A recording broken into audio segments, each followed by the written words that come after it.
Bom, hoje a gente aprende como sociedade, né? E os órgãos públicos não se diferenciam disso. Durante muitos anos, os órgãos públicos trataram o fogo como algo extremamente maléfico, prejudicial, né? Então, a gente vou relembrar campanhas que não são nossas, mas nós também tivemos campanhas nesse sentido, né? Fogo mata, onde tem fogo acaba a vida, e na verdade não é isso, né?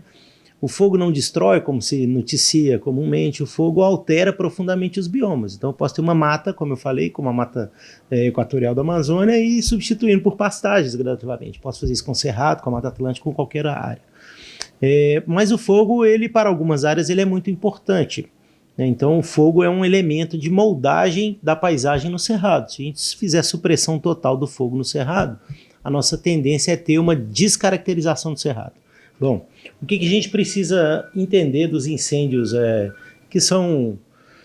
que moldam o cerrado? São incêndios naturais. O que são incêndios naturais? São incêndios provocados por raio.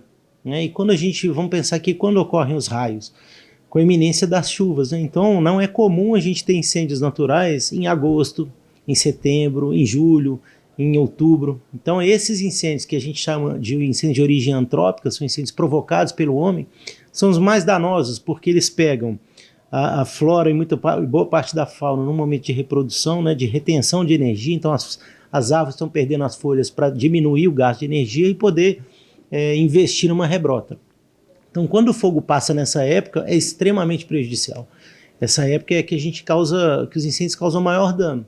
Enquanto que os incêndios acontecidos no período de chuvas, que são os incêndios naturais, eles ocorrem com uma intensidade muito mais baixa, porque a vegetação está hidratada, a temperatura, ainda que esteja alta como no verão, não impacta tanto, porque além de eu ter a vegetação muito hidratada, eu tenho a umidade relativa do ar muito alta. Então hoje, se a gente pensar, nós estamos com umidade relativa do ar em torno de 15%.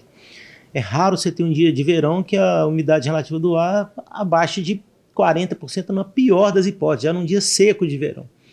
Então isso impacta muito. Né? O que a gente hoje tem pensado, tem buscado trabalhar, é até mesmo na gestão das unidades de conservação com prevalência do cerrado, é tentar que a gente faça o uso do fogo na época certa. Né? O fogo não é o problema, o regime de fogo é o problema. E isso vale para tudo. Né?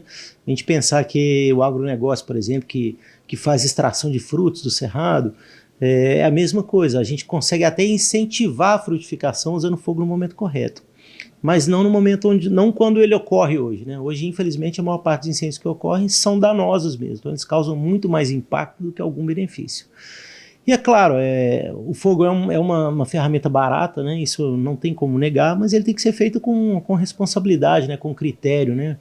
O que adianta eu fazer a queima para limpar uma área e acabar queimando o curral, queimando pastagem, vitimando animais, vitimando a produção, né, interrompendo a energia elétrica.